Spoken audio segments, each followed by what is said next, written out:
What are the not-so-fun parts of sex that no one talks about? My girlfriend doesn't seem to be a fan of that moment afterwards when gravity finally takes over and her gift from me to her comes out. She kinda freezes like a toddler pooping in their diaper while standing. I think it'd hilarious. She does not. The amount of pain when she's not wet. Doesn't matter if you aren't big. Unlubed holes will feel a bit coarse and painful to her. Always do the damn foreplay. If doing anal, then expect poop residue of some sort. Then the wet spots on the bed from the aftermath. Did anal with a hookup many years ago. Ended up with a pretty significant skid mark on the bed after. She was mortified. Like beside herself mortified. Apologizing up and down. I was like, look, I'm the one who put my dick up your ass. I expected a little collateral damage. That's the spirit. If you're going to party in Poop's house, don't be upset when Poop shows up.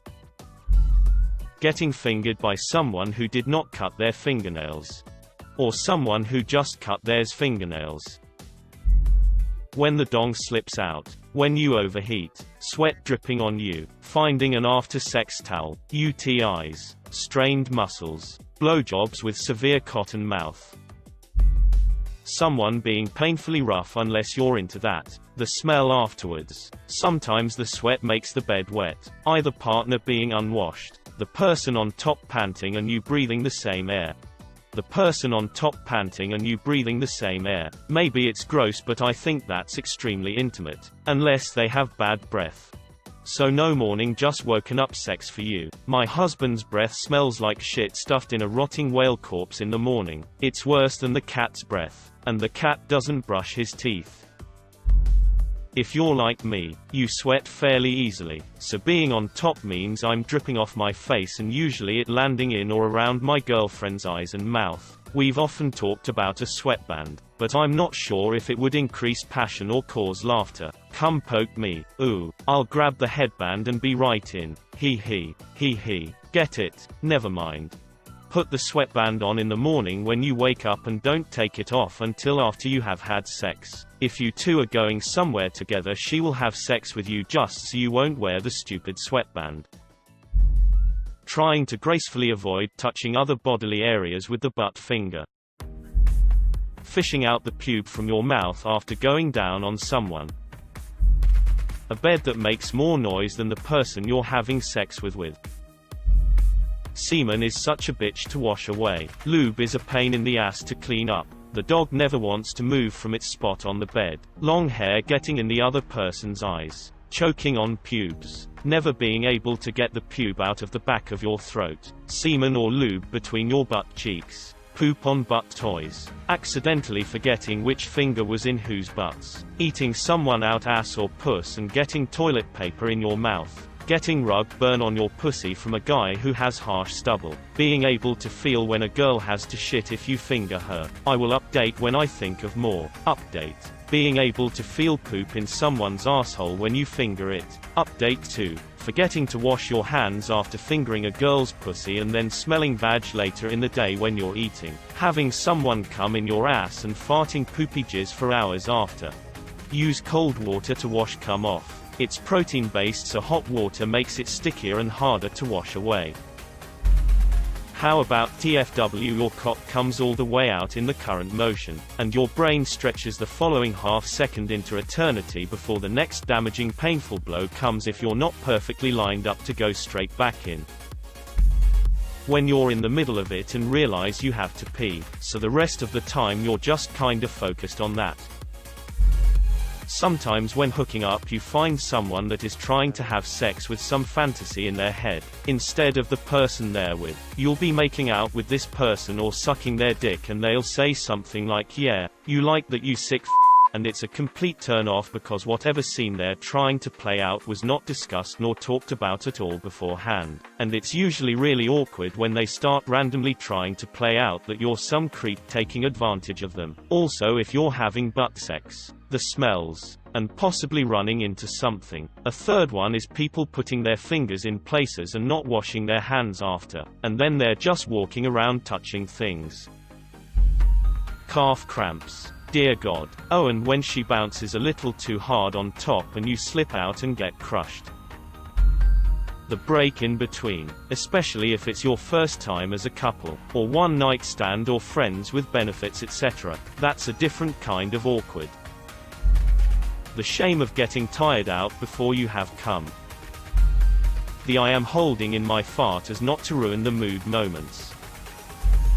Taking a little too long to finish and then feeling embarrassed, and the more you think about it the harder it is. The cleanup. So y'all are really gonna make me say it? Okay, spreading the labia, and when they don't, and everything isn't wet yet and they try to jam it in and the labia goes along for a very dry painful ride. Yes. This happens to me way too often and I have to reach down to pretend like I'm playing with myself when I'm actually rescuing my poor labia, then making sure it's still attached. Shower sex actually kinda sucks. Water is not lube. Nowhere is comfortable. Hot water runs out. Weird. I must have a good water heater. Haven't ever had an issue with the hot water lasting the full 2 minutes. Thinking you pushed all the cum out of your vag until more drips out hours later while you're out in public and you're sitting in a glob of man milk. When the other person isn't into it, in the mood, but doesn't just say it. When you're always the person to initiate sex, it gets pretty exhausting sometimes. Deflating her and putting her back in the box afterwards with tears of loneliness stinging your eyes. Sex farts. I don't say anything because she's an absolute goddess and I'm lucky to be hooking up with her, but shit man, I spread those cheeks and feel it breeze past my fingers. As a man, I think Lil Wayne said it best. When I come to my senses. The mindset before and after is so different. I'm like a super hentai dog before and after. I'm like a monocle wearing Puritan. Post-nut clarity. If you're not in shape, sex is work. If you are in shape, sex is work. You're just good at work. Apparently, there's this thing where you come in your pants before the appetizer even begins. How do I know? Well, this friend told me it totally happened to him, so don't judge him. I think this might be my kink though. I love getting a guy, too, worked up. I've never done it on purpose, but if it happens, I find it super hot. Taking off daily pads before your partner gets to your panties. No one discussed it, but this is a pain in the ass. We share stories with my friends about the best and weirdest ways we threw our daily pads right before having sex. Do you really wear liners every day? No judgment. I'm just curious and need to know if this is a secret girl thing I never knew I needed to do. Setting up and breaking down. Restraints and toys that need to be taken out and put away. Inflating, deflating your partner. Cramp. The waddle to the bathroom afterwards with one hand cupped over your vag. Having to stop abruptly because your boyfriend accidentally slapped his nuts hard when he tried to slap your ass. I'm whacking up to ash and dust. I wipe my ass, and I slap my nuts. Having to push pets away that won't get off the bed and just sit there staring at you. How to deal with a sexual partner with low self-esteem. No matter how hard you try, you can't make them feel sexy. Then you call into question your own worth as a partner. Is it my fault? What am I doing wrong? Leading to an eventual breakup that leaves you with partial low self-esteem. Hard to bounce back from. I'm on YouTube to hear other people's problems. Not other people so perfectly explaining my problem. Dealing with birth control pill side effects. When he gets up to get you a towel, and you hear his car start and he pulls out of the driveway. The cons of shower sex. You run the risk of slipping and seriously injuring yourself or both of you. The shower is better used for foreplay rather than sex. Seeing me without clothes on. I'm late. For what? I'm late. For what? Hitting the cervix is a special kind of hell, a stabby feeling that's deeply unsexy. The uncomfortable positions that you have to be like, okay, stop, I gotta move. This hurts. After doing it with a condom on, the AutoZone smell. Lying there waiting for your other half to come with the tissues. The cold wet spot on the bed. Well, if you are doing it straight Jesuit, then at some point you may bang her up to the top of the bed headboard. Then you might have to stop and scoot back down to begin the banging process again. Like when your washing machine gets an uneven load and walks across the laundry room. I mean, it could just be me.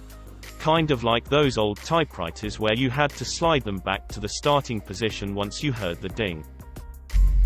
Midlife. My wife recently had a hysterectomy and her sex drive is skyrocketing while mine is beginning to taper, and it sucks. A lot. She's the only woman in the world. She's beautiful. She's sexy. She gets me going. But some nights I just don't have it in me. The fart noises that your bodies make when you're doing it. The phenomenon is called arousal non-concordance. Fact check me. Basically, any situation in which your body isn't responding the way you feel. Can't get hard, wet even though you're turned on. Can't orgasm even though the sex is going great, etc. This goes the other way too. Getting physically aroused by things that mentally or emotionally turn you off. When you wake up next to someone you hadn't had sex with. Finding a person to have sex with is not so fun. No, that's easy. Finding someone you want to have sex with is typically a lot harder. Half the positions are absurdly uncomfortable, so you often end up on one of the three basics because you'd rather enjoy than be a gymnast.